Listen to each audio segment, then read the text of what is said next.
আল্লাহর কাছে সবচেয়ে বড় ওসিলা দিয়ে দোয়া করবেন। অনেক ওসিলা আছে, যেমন আপনি দোয়া করতে পারেন, আল্লাহ আমি যে এতক্ষণ এই যে আমি 8-10 রাকাত নামাজ পড়লাম, আল্লাহ এই ওসিলায় তুমি আমাকে এটা দান করো। আল্লাহ আমি এই যে কোরআন তেলাওয়াত করেছি, খতম করলাম, এই ওসিলা আল্লাহ তুমি আমাকে এটা দান করো। আল্লাহ আমি গতকালকে এই যে 1000 টাকা সদকা করেছি, এই ওসিলা আল্লাহ পাক তুমি আমার বিপদ দূর করে দাও। এটা ভালো কাজ হচ্ছে ওসিলা। আর সবচেয়ে বড় ওসিলা হচ্ছে আল্লাহ পাকের তাওহীদ, লা ইলাহা ইল্লাল্লাহ। আল্লাহকে বলবেন, আল্লাহ তোমার তাওহীদের ওসিলায় তোমার কাছে আমি এইটা যাচ্ছি ওইটা যাচ্ছি। দেখবেন ইনশাআল্লাহ আপনার রিজিক যদি হালাল হয়, ওই রিজিকে যদি সুদ না থাকে আর ঘুষ না থাকে আর দুর্নীতি না থাকে, ইনশাআল্লাহ আপনার দোয়া কবুল হবে।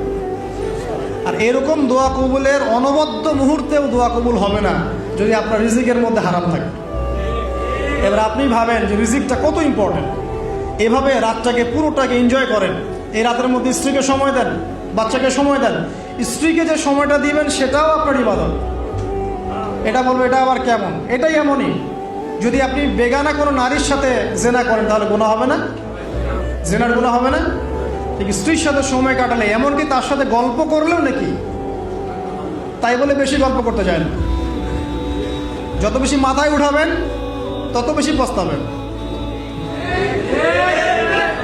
ভালোবাসবেন, এটা আমি বলিনি যে ভালোবাসবেন না, তবে আল্লাহ পাক এবং তার রাসূলের পথে বাধা হয় এমন কোনো কিছুকে স্থান দিবেন। আমার কথা কি বুঝতে পারছেন? স্ত্রী সন্তান যে হোক না কেন, যে আল্লাহ এবং তার রাসূলের পথে বাধা দিচ্ছে বা আপনার দিনী কাজে প্রতিবন্ধকতা সৃষ্টি করছে, এটাকে আস্তে করে মাইনাস করে আল্লাহ এবং রাসূলকে